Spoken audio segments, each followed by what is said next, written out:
Guys, you're watching one and only. My name is AJ. Welcome back to another episode of Let's Build an Adventure Map.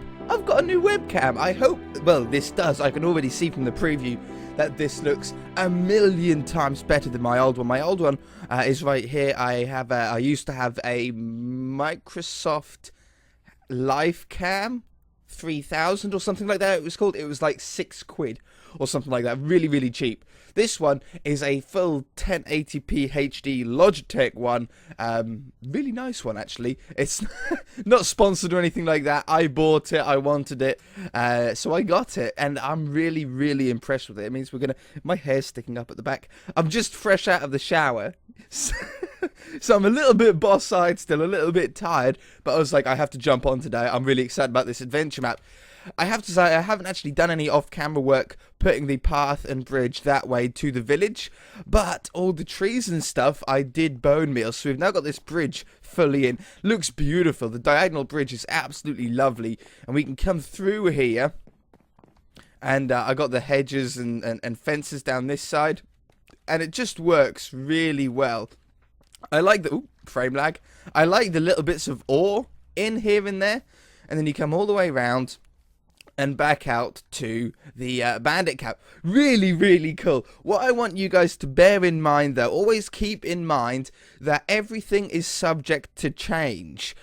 We'll be doing stuff later on in the series where we might think of something and go, oh, that would be really good back at the start.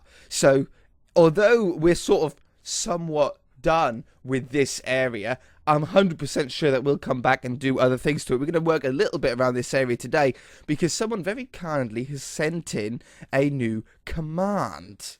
If I do... I think, right, I need give the one and only command block. Oh, how do I do this? Command block. Oops. Command... There we go. I thought I had it wrong then. And if I do that, well, let's say I wanted it on this one. Okay. What we can do is we can hit this, and I am going to do summon. This is what someone sent in the comment section. So thank you so much to this. We're going to give it a go, see if it works or not. No AI 1. I have no idea if this is going to work. This is what they said. Bang. And then if we get the button, the good old button here, we can hit this button and it'll summon. Unable to summon object. Probably because it was on top of it. Oh, I've got to type it out again. I should have copied and pasted it. Summon villager. I think I can use any brackets. I don't think I need to have a specific type of bracket. Command set. Unable to summon object. Maybe you guys can help me out with that. Apparently, if I do that, it'll summon a villager like how you would with an egg, but without any AI, which means it won't move or walk about.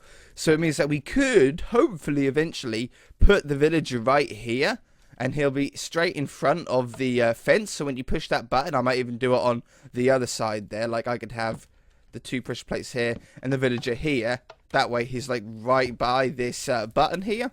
So when you push it, it's like you're talking to him. And then we'll be able to move him with another command, /TP at E in brackets type equals villager, comma R equals 1 close bracket. Not simple, but then you could teleport him to where you wanted if he spawned in the wrong place. I really like that idea, and I'm pretty sure I saw a command as well online. This wasn't in the comment section, but I'm sure someone's probably said it in the comments. We could do the same thing with the pig. We could summon a pig, but make him invulnerable, because there is the sort of hole in this quest that when we go down into this mine, we flick the lever. Flicking the lever activates the gates to open. However, when you hit the button on the other tent over there to finish the quest, he says, thank you for getting my pig back. Now, if the pig ends up dying on the way back out due to skeletons or zombies or whatever, then it's not going to make too much sense. If we make the pig invulnerable, then it's not going to do that. So that'll help out. I think that's probably a really good idea. There's quite a few different things that we can do to that thing. As far as the speech goes with the text, I want to keep it as minimal as possible. Oh, there was something though. I need to go and look it up. There was a way that we can redo the quest complete thing. You know, when we do this and it says queue complete, there's a better way that we can do it. I just need to look that up really quickly. Give me a second. I got it. I was working on it, and then a villager fell down in here, so I'm going to have to kill another one off. And I heard one die above me. I don't know what all that's about. So all I need to do is remove... Oh, get out of the way, villager. Is remove queue complete now. And check this out as a new one. Okay? Bang. Return of the pig. Quest completed below it. Now it's not all on one line and trying to squeeze it all in.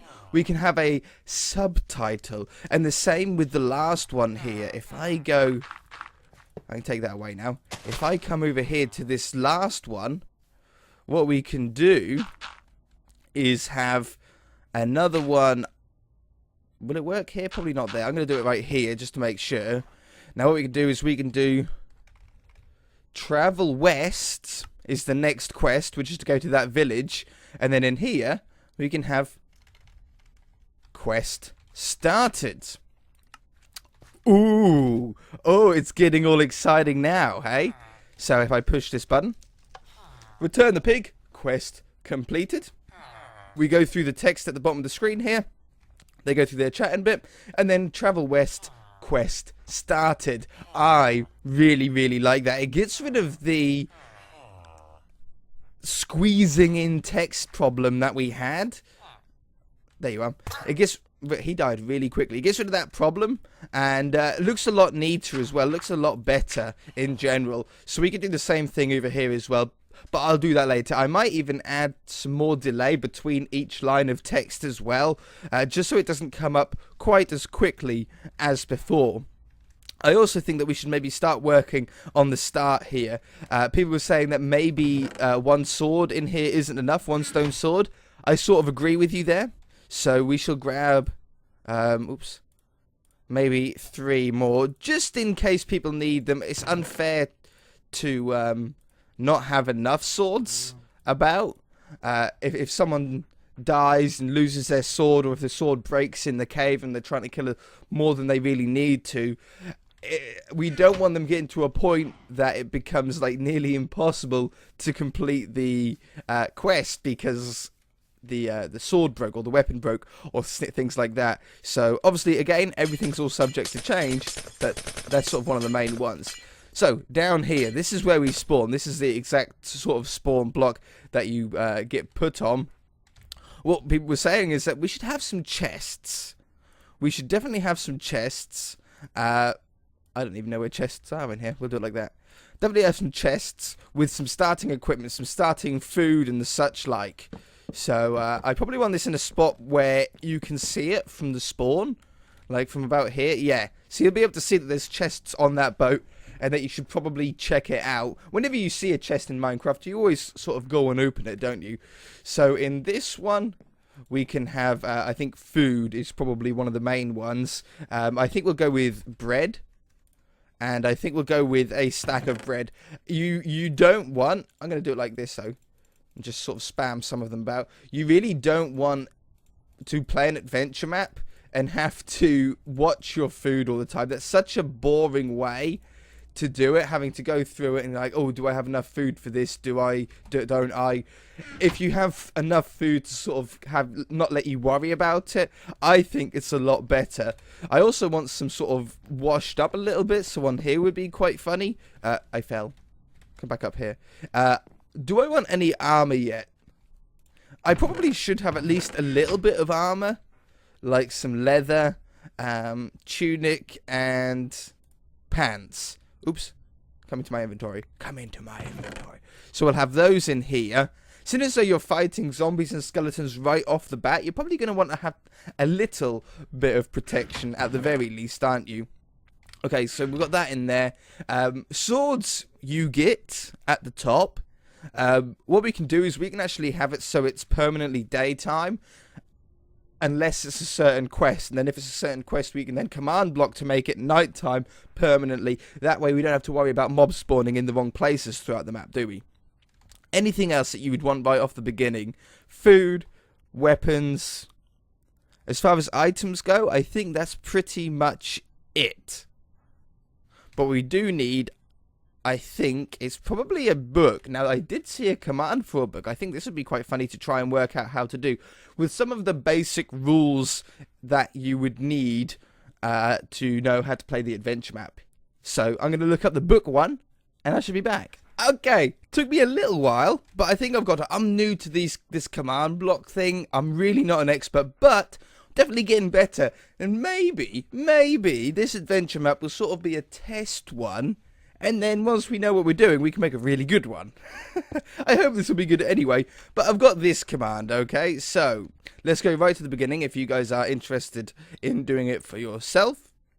We have got /give a at p, which is at the player, Minecraft written book, 10, title, and, oh, we can title the book. I forgot to title the book. Oh, no, title. What do we want for the title of the book? Rules, probably. Rules, and the author is me. The one and only. And then we've got pages. So, text, do not break any blocks unless stated otherwise. And then I've got a load of spaces to space it out so it's on the next line. There might be a better way to do that. Play on any difficulty except peaceful, in the color black. And then what we've got is this comma right here. See this comma one? I got hiccups, by the way. This comma is actually going to divide up the page. So we have the rules on the first page, and then you can flip the page to, oh, and try not to die as well. So if we hit done, and then I grab a button, this should, I can't see why it wouldn't, this should work. Boop. Okay, rules. It says rules in my hand. Do not break blocks unless stated otherwise. Play on peaceful. Play on any difficulty except peaceful. Oh, and try not to die. That works amazingly. We can add more rules if we want to. So how exactly do we want to have this activate? What would be the best way? Down on the boat? Probably would be a good idea. People are going to come down here anyway. So, I mean, we could stick it in the ground like here. Like this. Paste the command in there.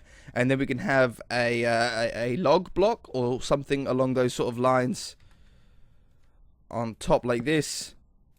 And then what I could do is I could put a button on each side of this as if to say, press me! Press the button! And yeah, it gave us a second one. Beautiful. That's probably not that bad of an idea. People have been saying how you're going to do rules. We can do that, and we can change the book however often that we want. I think that's a pretty good idea. Okay, and then coming down here, I want to dress this up eventually. Weather. Rain. Sun. Rain. I can do weather clear as well, apparently. I'll clear this up eventually, put some trees up there and stuff around. But what I want to do today is I actually want to explore a little bit beyond the current village here. We haven't got a quest set up or any villagers in this area. This is going to be the end of the tutorial, if you like. I want to try and maybe add some more stuff in this area for the tutorial based of the adventure map. So it's teaching you how you need to press buttons to engage dialogue and things like that. Once you sort of get used to that, we can then move on to harder things. But I want to see what's around here, because depending on what's around us is going to depend what our next quest is going to be. If there's a desert bias, we can do that. If the ocean is interesting us, we can do more of a underwater based quest, which is all on the list. Oh yeah, someone did add something to the list as well. Oh, there's loads of things being added to the list. Who am I kidding? There's loads of things on there. One part of me was actually tempted to just build the stuff but not tell you what the quests are. I think that would be quite funny, because then you don't really know what to do all that much. That isn't really much of a ravine. I don't want to do too much with that. We want to keep things relatively close to the village. I don't want to be travelling for ages to get to the next place, but I don't want everything to be really clumped together and close by. Okay, so we've got into a little rivered area here. The village is just back there. It's just out of render distance. Very close enough to have a path running to it. This isn't a bad little spot here for something. Maybe like an abandoned shrine or ruins or something like that that can go down underneath it. Potentially this is going to be what they called a quest that you don't need to do. Optional, that's the word. An optional quest. And I think what we'll do is in that small sort of farming village up there with the windmill, the quest will be to find the main town. Go to the main town to speak with the king. We want to get into that as soon as possible because I want to build a big sort of medieval city really soon. I want to get to that part. So it's going to be a long road, but on the way, like, this could be the halfway point. An optional quest to go into this ruin of building underground for maybe some sick armor at the end, or at least some better armor at the end. I really like that idea. So let's continue on this way. Oh yeah, people be saying microblocks. Do microblocks. I could, but the only problem is I want this to be playable by everybody, and if I use microblocks, it means you guys will have to have the microblocks mod installed on your computer in order to play it. I don't like that. I want this to be played by anybody on the PC with no installing or anything weird like that, just downloading the map and then jumping in and playing it. I don't want anything crazy mods going on. Custom villager traders are something that I want to look into, depending on how easy it is to do. But yeah, that would be pretty cool as well. I really like this spot. It's got enough of a flat area to get a really nice looking sort of city. Like, we can go from up there where that little pond is, have a wall down the edge of that mountain, around here, out here, across the edge, and then back around again, and that'll be the size of the city. Is that big enough? We could have the castle at the end there, a big old castle there, and then paths and how maybe it's not quite big enough, but we could always terraform it larger. I really like that, in between the two mountains. And then we can have it's got like a little bit of a moat at the front here. I'm sure we'll be able to do some. If I practice enough, I might be able to get a command block drawbridge that actually appears in front of you. That would be really sick to do if I could pull that off. That's an awful lot of commands, but I reckon we could do it. I reckon I could get a bridge to slowly appear, you know, chuk in front of you. Definitely, that would be pretty sick. And there's some horses here as well. I really like that. Okay, how are we doing for time? I think we're doing somewhat okay for time. I'm going to go back this way. I like this. It's in a pretty straight line. We can do a bit of a wiggly path along the way. Lots of opportunities for optional side quests and stuff. I like that. As far as the text goes for the quest lines, I'm going to do most of that kind of stuff off camera. I don't think, unless you guys really do enjoy watching me type commands in, I just have a feeling that you probably don't. So I might leave that to do more off camera style stuff. I want to do there to here. I just want to trim that grass back a little bit. Yeah, just a little bit there, just to trim that back. I'll terraform that up afterwards. And then what I want to do is I want to get some stone for this abandoned ruin. So what I want for this, let's grab that one, that one, that one, that one, that one, and that one. Just very quickly, because we don't have too much time. I want to have a spiral staircase that drops down here. This is going to be like the middle of the abandoned ruin. Down another one. So you guys get the gist. It sort of goes down in a spiral with a nice pole up the middle here. Spirals all the way down inside. Then on the outside, I want something that looks sort of like Stonehenge-ish. but also similar to the caves, or what were they called in Oblivion? They were like sort of shrines in Oblivion. You'll see what I sort of mean. But I think I want some cobblestone around here, and I want this in a round shape. So I want to try and make this as round as I possibly can. So I think what we might do is do a shape somewhat like this for the moment. Oh, it's actually getting rounder than I thought. Something like that. Yeah, that'll be good for the moment. Then have some stairs that go around the edge. I really like the cobblestone and stone brick combination in this texture pack.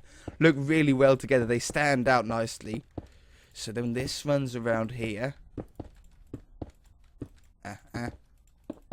So it's just slightly elevated. And I might even put some slabs around all of the blocks except the entrance. So like this. Oops. Yeah, that looks pretty cool. And then I want to build some rocks and stuff going around the side. I'm going to do that quickly off camera because we're getting towards the end of the episode here, and I shall be back. Okay. Okay. This is the sort of thing I was thinking about. Some sort of Stonehenge like arches. But some of them are broken down, so some of them are like bust up and they're laying on the floor here. Still a lot of little bits of work to do on it, but it's really, really getting there. And it's just something that's going to attract your eye, but you might go, that looks dangerous. I don't want to go in there, which I've done on adventure maps before. I've seen things and I've gone, nope, that's not for me. That's not for me at all. So that goes under there like that. They're starting to get more and more round and rounding them off, but still looking very ruined like. I want to have more debris around the side here. Oh, that's not a bad idea. Having them in the floor as well. I didn't think of that. Yeah, like really thin bits. Have some bust ones down in the floor here as well. Nice, really simple thing to do. Anybody can build this, but it's going to add so much to the map. Little things on the side, things that aren't mentioned at all in the adventure map, but just things that you can go to, villages and places that interest you. Okay, how are we looking now? Looking a lot better. Vines. We have some vines, make it look a little bit overgrown. It doesn't really matter how much they grow down and spread and stuff like that. In fact, the more it does it, the better. So I'm just sort of spamming them about and then letting them grow. We'll come back later on to see exactly how much they grew and everything. Remember to go back onto the other side of them as well. Do the other side. Otherwise, you're only going to get vines on one side, aren't you? And along here. Not on every block, but spammed quite a lot. That one and that one. That one. They'll grow down. And apparently up as well. We've had growth sometimes. Leaves. See, how quick is this to do? I haven't been doing this for long at all. And yet it adds so much to an area. You could do this on a survival world as well. And just as you're passing, build something like this. I mean, it's out of stone and cobblestone. You can't say that you never have the resources for this. And you can't say that you don't have the skill to build something like this. It looks totally awesome. And is so simple to build. You could just do this around your survival world. And bring so much character to it. There's no aim of where I'm placing these. I'm just sort of spamming them down. I really want an overgrown look, you see. I want this to be... oh, but what's happened here? What was the story behind this place? That's the sort of look that I want. So we'll have them grow down here like that. Grow down over there. And one more over here because 3s are always the best number. 4 is my favourite number, but 3 is the best number when it comes to Minecraft and stuff. How sick does that look? Let's get some podzol. Now, what was this? 3:1, wasn't it? Because what I want to do is just, randomize the floor here between grass and podzol. So we'll do from there to there. And then replace grass with grass and 3:2. What is 3:2? Oh, like that. Yes! AJ starting to remember commands.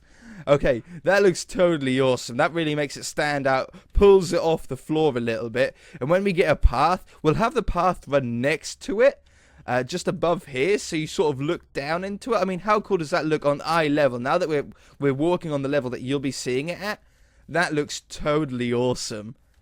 And then you can head in, run down the stairs, and down the bottom we'll have a dungeon. We might even do that next episode because that sounds totally awesome. I don't know what to do above here. Oops. Like above this section? Maybe just put a slab on top? Yeah, that looks good. I like that. That finishes it off nicely. That's all we've got time for this episode, though. If you've enjoyed it, hit that like button. If you haven't already, feel free to subscribe. We shall see you in the next episode.